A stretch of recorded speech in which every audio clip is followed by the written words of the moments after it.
Emergency podcast. It's time for an emergency podcast here on the Locked On Leafs podcast. I'm Mike DiStefano with Dave Morassutti. The Maple Leafs and Ottawa Senators finally coming to terms on the trade that will send Matt Murray to the Maple Leafs in exchange for future considerations. Toronto getting a couple of sweeteners in the deal. Let's get right into it. Let's tell all of the listeners what we think of the trade, exactly the details.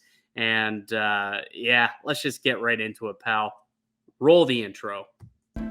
You're Locked On Maple Leafs, your daily podcast on the Toronto Maple Leafs. Part of the Locked On Podcast Network. Your team every day.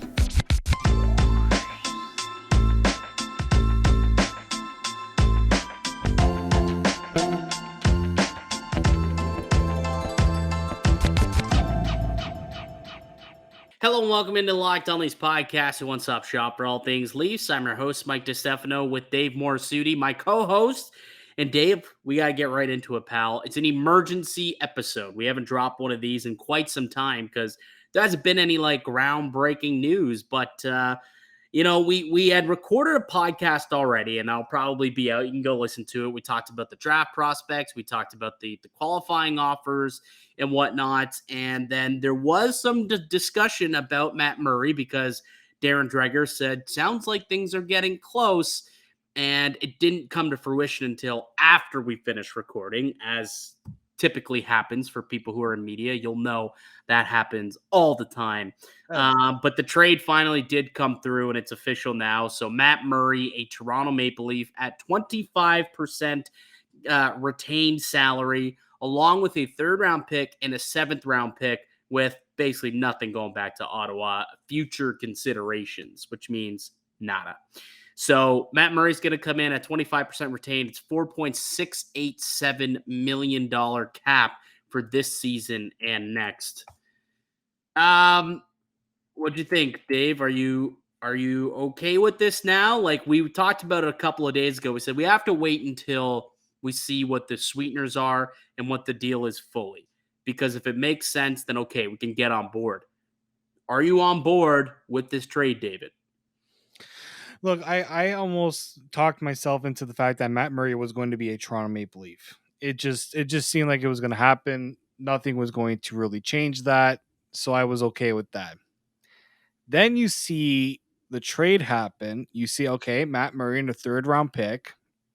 All right, not the greatest in terms of sweeteners. Then you see the 25% cap retain.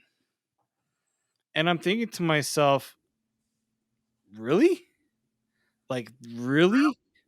25%. I'm just going to roll out my thoughts. I'm just going to make this as organized as I can. Go ahead. Ottawa needed to move Matt Murray. They had no desire to keep him. He was third on the depth chart for them. The $6.25 million cap hit, not great. Ottawa, not exactly a team that's spending to the cap. So whatever they take back, I don't think it really hurts them. So I don't know how you don't fight to get more.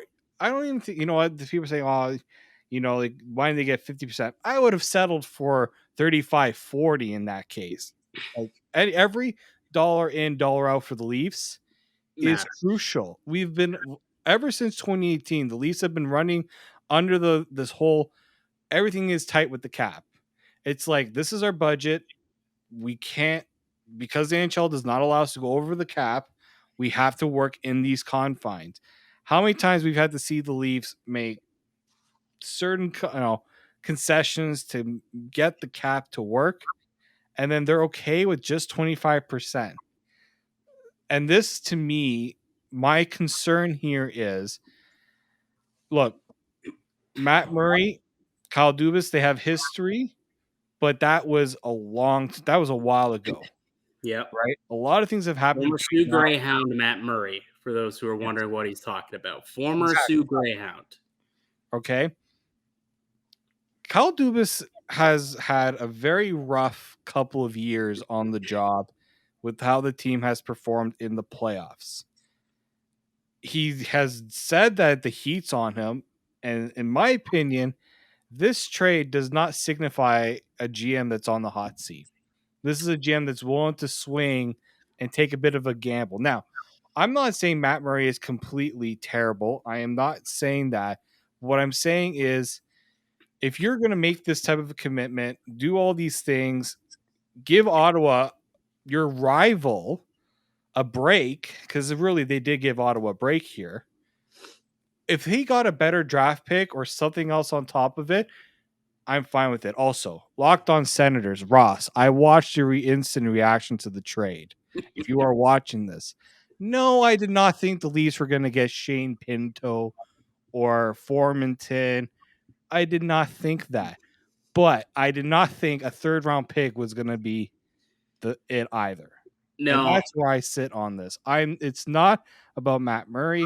It's more so that a team that just rid itself of a very big cap anchor decided we're okay with adding an extra $1 million in Matt Murray and only getting a third round pick in return.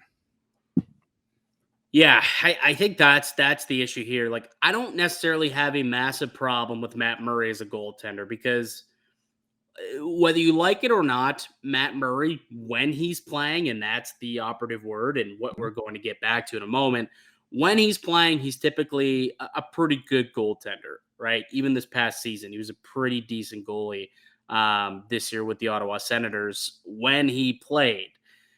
But at only 25% retention, you still have to pay $4.687 million dollars in cap this year and next year. I don't understand how you couldn't squeeze for either better sweeteners if that's all they're willing to retain, or you gotta get more retention than that. Like, that's just too much money, in my opinion. Now, about the player. Actually, I'm going to touch on a note that you mentioned about Kyle Dubas. I actually feel different than you about Kyle Dubas. Okay. I think this is a risky move. This is a ballsy move, and I think he's putting his career on the line with this move. Career with the Maple Leafs. I'm sure he'll go off and probably find work elsewhere. But if this does not turn out to be a positive move, and he doesn't resort back to the goaltender he was when he was at Pittsburgh, or that small 11-game stretch this year where he was a .940 goaltender, and let's hope that's what he's going to be going forward. But again, it was only 11-game stretch this year. So if he can go back to being that, then I think this could work at the very least. It could work. But if it doesn't, and if he can't get his act together in terms of staying on the ice, availability is the best ability. There's a reason why Peter Mrazek was shipped out of here. And it's because he was unreliable to be in between your pipes every single night. Or even when you needed him as a backup, every third or fourth start. Can you really rely on Matt Murray all that much more than Peter Mrazek? No, you can't. And we know that this trade, when it first was brewing, the big thing that the Leafs were trying to figure out was what's Matt Murray's injury history? What's his health like? Can this guy, is there any concern about him going into training camp? Because if there's any concern, first off, I will say this. Leafs, he'll be good for training camp. They did say that was part of the due diligence that they were doing. I just sent you a link. Let's pull up this link. Yeah, I'm pulling it up right now. Yeah. That's the one I was looking for. They did their due diligence, I'm sure, and they believe he'll be ready to go. This is Matt Murray's injury history over the course of his career. And just look at how often you're seeing things pop up. A neck injury, an undisclosed injury, COVID situation, a head injury, a non-COVID illness, lower body, upper body, lower body, concussion, personal reasons, upper body, lower body. Like, the guy consistently is on the IR, and it has kind of been that way through his entire career at the end of the day. It truly has been. So that's, to me, the biggest issue is, you're giving up, or you're not really getting anything in terms of sweeteners. Like, what the heck's a third and a seventh round pick? That's nothing to me. No. Absolutely nothing. So that's baloney. At least if you're going to roll the dice, but at least if you're going to roll the dice on Matt Murray, who has an injury history as extensive as that, you got to make sure that you get more cap retention so that you have enough to go out and get a second goaltender to pair up with him in a tandem. Mm-hmm. Now you've really limited yourself.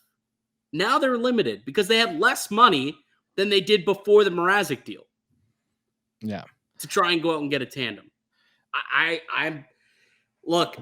think Matt Murray is a decent goaltender when he is on the ice. But as we just looked at his extensive injury history, he's not on the ice nearly as often as he needs to be. And that to me is the biggest issue when you're paying a guy almost $5 million, $4.7 million. I mean, it's just that takes you out of the running for Jack Campbell and Darcy Kemper for sure. I mean, I don't know. Does that mean Samsonov is still in the running? Perhaps. But what's that going to cost you? Like Washington got rid of him because he might look for $3 to $3.5 million. Well, that was more of an arbitrations case, but even regardless, but like the last 3 years. So his final season in Pittsburgh, he played 38 games. It was a COVID shortened season. It was only like 69 or 70 games played for them that year, but still only 38 out of 70 games. Not a whole lot. And then last year, only played 27 games for the Ottawa Senators. This year, only played 20 out of a full 82 games season, and he ended up getting sent down to the minors at one point. Now, when he returned to the minors, he went on a tear where the first game was a blowout, lost to the Leafs 6-0, and then went on a 9-game run after that. It was a full month, a run after that, where he was lights out goaltender, was like 945 save percentage throughout that month of February there, or like January into February. And then an injury occurred, and there went the season for him, right? And that's kind of been the case with him, right? Just as when he starts to get going and pick it up, an injury occurs. So if you're the Maple Leafs, you are making the largest wager possible that you see the injuries that he's had in the past and say, these are freak injuries. We don't think that these are going to pop up again. They're not going to occur again, right? COVID, that's basically, I mean, hopefully COVID doesn't rear its ugly head again, and that won't happen. You know, hopefully we can work with our doctors and whatnot, and, you know, hopefully we can keep him healthy and have him play as many games as possible. But if he can't, this is to me the one move where I look at it and say, Kyle, you are putting your GM title on the line, your job on the line with a move this big. There's so much risk. And to me, if it doesn't work out, he's gone. Dubas is gone if it does not work out, because everybody knows how big of a risk this is. And if they don't get the reward out of it, that's probably it for Kyle Dubas here, because he's really putting it on the line here, in my opinion.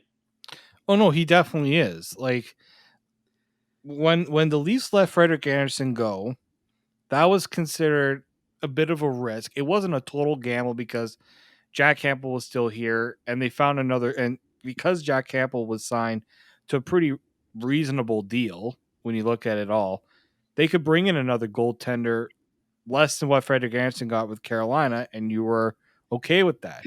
This right here, the problem here is you bring in Matt Murray. We heard what Kyle Dubas kind of said, in that he thinks Shalgren and Joseph Woll can handle a workload, which that's an even bigger gamble when you're looking at young, unproven goaltenders. So now I think if the Leafs don't bring in a veteran goaltender that can, like, I'm not saying they need to spend $3 to $4 million on another veteran, but they cannot bring a guy that can give them, you know, reputable games as a backup option. Yeah, this is Kyle Dubas basically putting his career with the Leafs on the line. Like we've heard people say that before because of the Leafs failing to make the playoffs, but Kyle Dubas didn't make moves like this where he was putting all of his chips, or he was putting himself into a player that's had injury problems and hasn't performed like he has in the past. Now, like, his Pittsburgh numbers were good. So I think maybe they just think we get him into a situation that works for him. We've got just the new goaltending situation is going to be different. The team in front of him is going to be better than Ottawa. Yeah, 100%. So, like, that's where I think Kyle Dubas is hedging his bets. That's just like a massive bet to make at this point in your career with how the last few seasons have gone. Yeah, I saw a tweet by Mike Kelly, and he said that last season, in just the 20-game sample size, he had a 906 save percentage with the Senators, but it was better than that. And I noted that stretch that he had, a 946 save percentage through a 9-game stretch. But he also, if you look at it the season as a whole through those 20 games, in terms of goals saved above expected per 60, third in the NHL for players who played as many minutes as him. Third in the NHL in goals saved above expected. So that's a promising stat. However, if you claw back the year before that and the year before that, he's among the bottom of the league in goals saved above expected. So I don't know what goaltender you're going to get. But if there's one saving grace, I think, to this trade that you can look at it, maybe there's two. Okay. That you can look at it and say, okay, I'm willing to roll the dice. I'm willing to believe that it's worth it for Kyle Dubas to roll the dice, and I'll give him the benefit of the doubt. It's his playoff success. He's a proven winner. He's got 2 Stanley Cups, right? 2 Stanley Cups. This guy's got to come here acting all patty-wah. Be like, sorry, haters. Can't hear you. Got a couple of 2 Stanley Cups in my ears. I'm hoping he says that in his press conference. But you look at his playoff success, 2 cups, a 218 goals against, and a 921 save percentage with 6 shutouts through those runs. And it's 50 games. So 50 games of playoff hockey, and that's pretty successful. 2 cups to boot. So for a team that has really struggled in the playoffs, to bring in a guy who has a playoff pedigree, you could look at that as a positive. Now, I know what some are going to say. Look at the last 2 years. Jack Campbell goaltending certainly has not been the issue at all. And I would agree with you. Goaltending has not been the issue in the playoffs at all. I'm just saying at least there's a proven track record of playoff success when Matt Murray's between the pipes. And Mike, the playoffs are where it matters most. So that to me is like, that's what I'm clinging on to, just hoping, okay, let's get and hopefully Matt Murray does his thing. Yeah. I'm going to ask you this, Mike. Assuming Jack Campbell gets 5x5 minimum, I think he might even get more based on how the market's going right now. Jack Campbell at 5x5 or 2 years of Matt Murray at what he's getting. So you bring me to my second positive of this, actually, which I don't know if you were leaning this way or not. I don't know if you heard, but there's a player named Austin Matthews and William Nylander whose contract is up in 2 seasons. If you were to have signed Jack Campbell or Darcy Kemper to long-term deals, that money would have carried in and cut into the free agent dollars that you could offer up an extension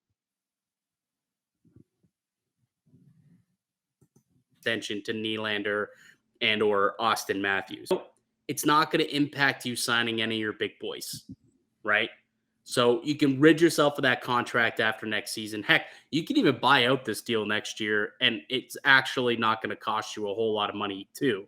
So you can even buy it out if you really wanted to, if it doesn't work this season and you're not going to be hurt too badly, especially in the final year where it's $8 million in actual dollars. I think it's only like a $775,000 cap hit or something like that. It's a pretty reasonable cap hit, but so that's a thing that I look at as well, as maybe it's more of a positive that they're going short term on a goalie as opposed to having to go long term in a competitive market for Kemper and Campbell. And then what if it doesn't go well, right? What if it doesn't go well? And then you've got that money sunk into these players, and you also have, Nylander and Austin Matthews up for renewal. So Matt Murray at 2 years, that gives you 2 seasons to try and figure it out. Still relatively youngish for a goalie at 28 years old. If he could stay healthy, and that's a big bet, it's a big gamble, but if he could stay healthy, I think they probably prefer this situation to 5x5 or 5x5.5, whatever it is.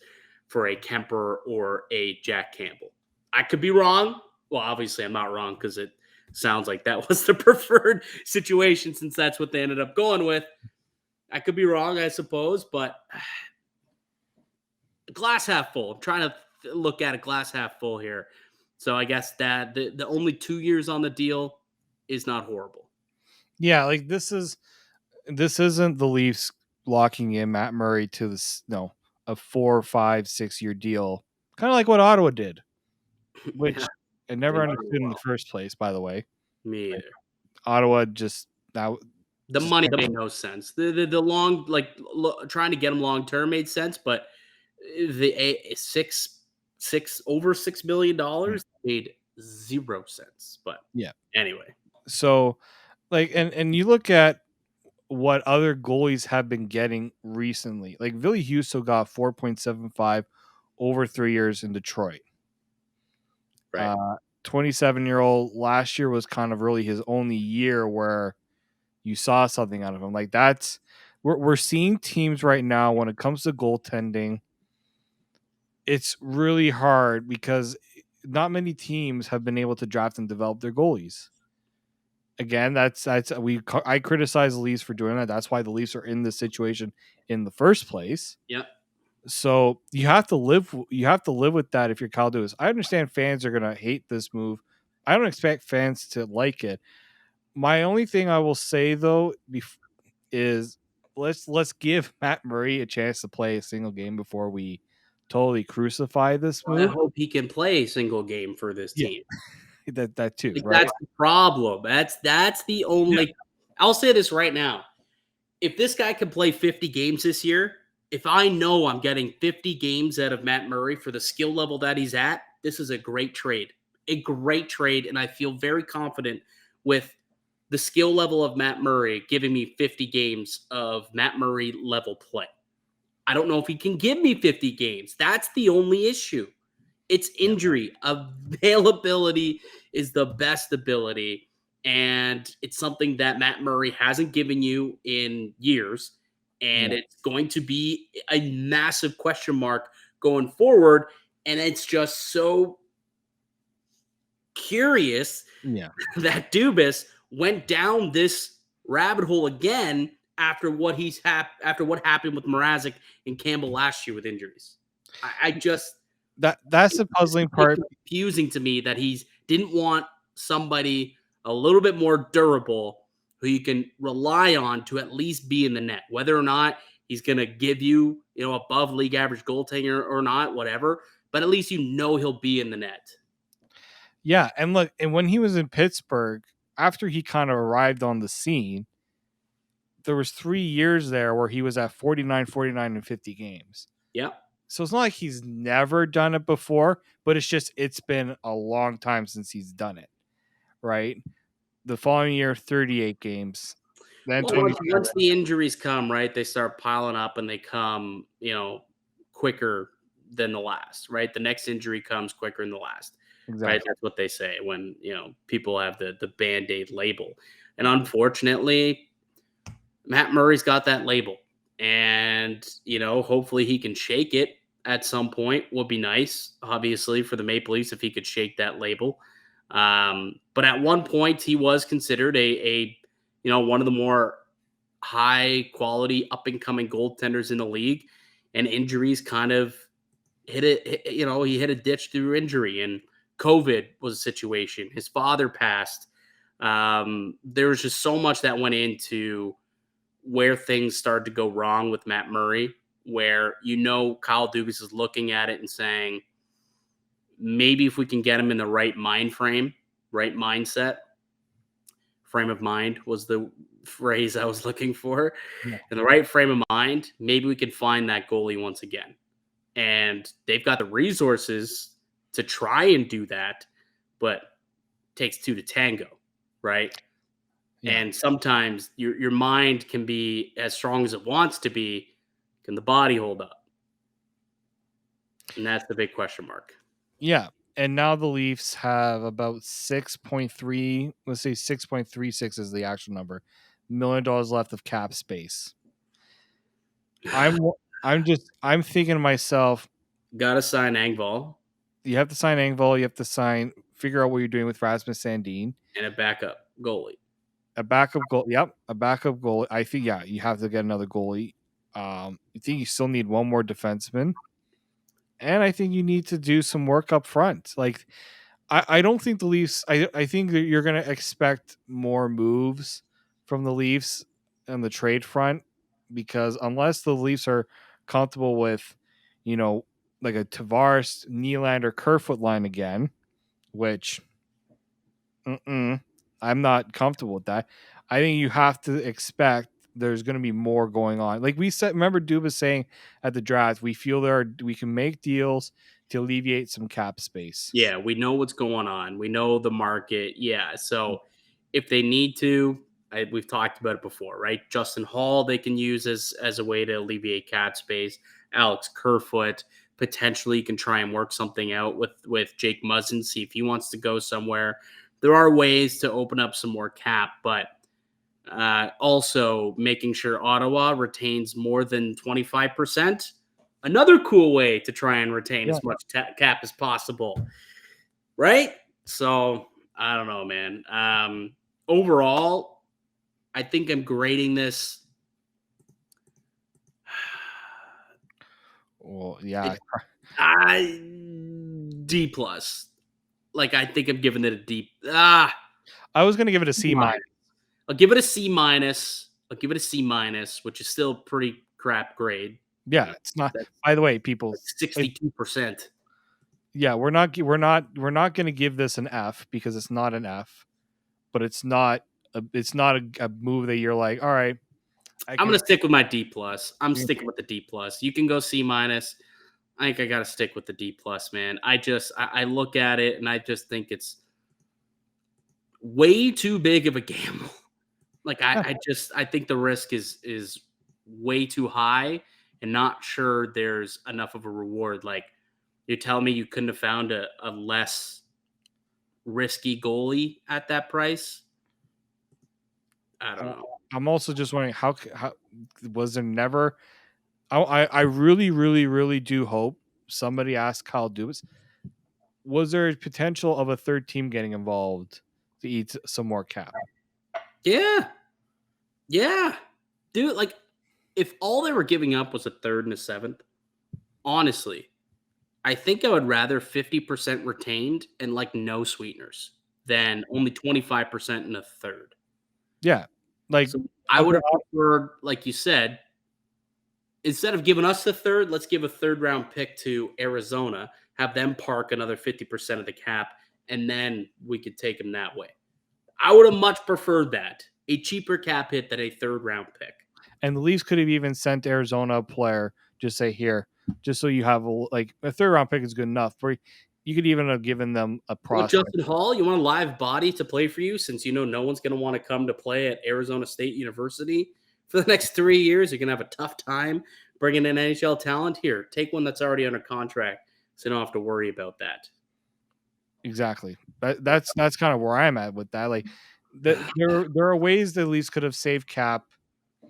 I'm a little worried that Kyle Dubas is thinking that this is totally like hunky dory. No one's gonna he knows people are gonna have problems with the deal because like if Kyle Dubas doesn't think somebody there's nothing that he could do. Honestly, any goalie that they picked, there was gonna be there was a side of the aisle that believes this is a great trade.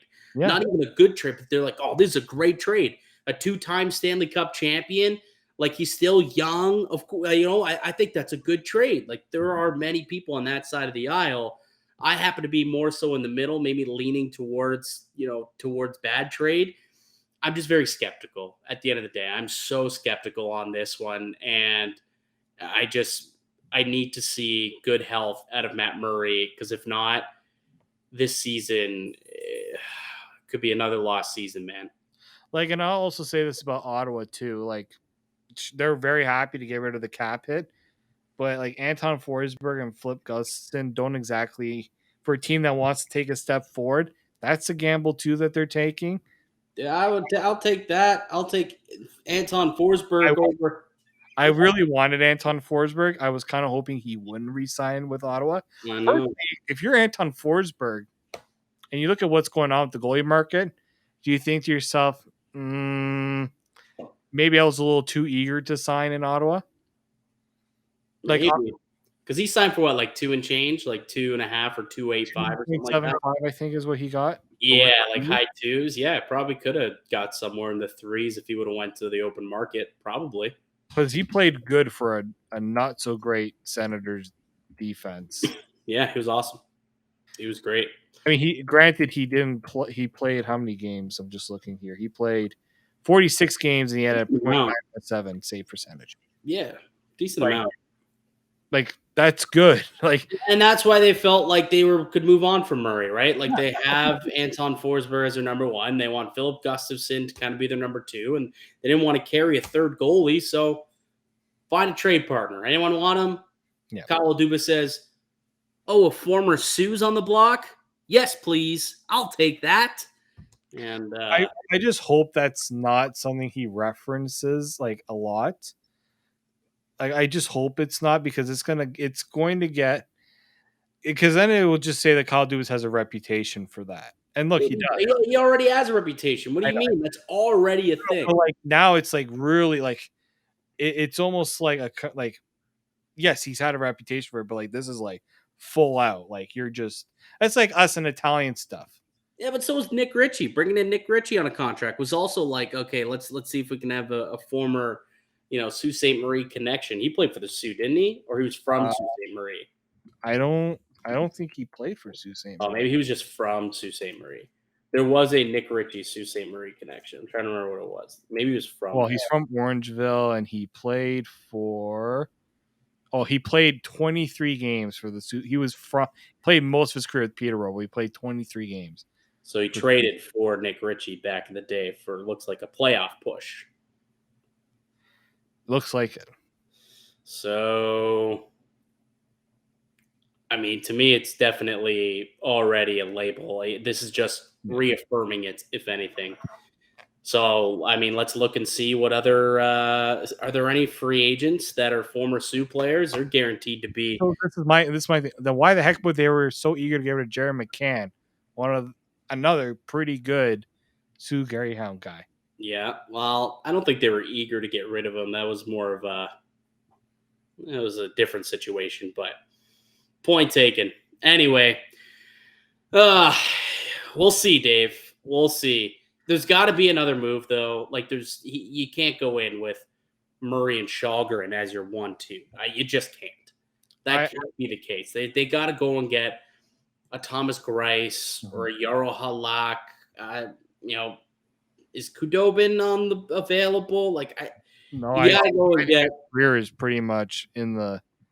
Like if you want an early look, in my opinion, Holtby's injured and he's going to be out. Like he might be retiring. Holtby, I've heard I know somebody had. We have to do the mailbag. By the way, we know we have to do the mailbag. Later on in the week. There's so much going on. We might have to push it to next week because I know tomorrow's going to be free agency and whatnot. But we will get to the mailbag. Like if I'm looking at early goaltenders, the Leafs should target. Halak would be one because at least this guy has worked in a 1A, 1B tandem before and did it pretty well in Boston. Yeah, Greiss, Martin Jones. Eric Comrie he had a pretty decent year in Winnipeg. I didn't hate that. Would you sniff around to Kevin Lankinen? Like, I don't like that a whole lot, to be honest with you.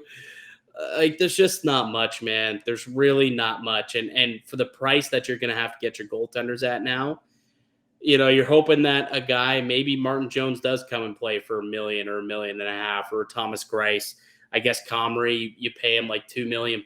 Perhaps he comes and, he's your 2B, but it's not as sexy as it once looked like it could be. The goaltending position, that's for sure. Unless Cam Talbot make the money work, which might be tight. I don't know. But that'll do it for us, Dave. That'll do it. We're going to have to think on this one. Maybe we'll have a good night's rest. It'll allow us to, sleep on it, and maybe we'll feel a little bit better about this trade in the morning. Because Matt Murray's the guy going forward. looks like he's going to be the guy because at 4.6, probably not your number 2. Going to assume he's not the number 2.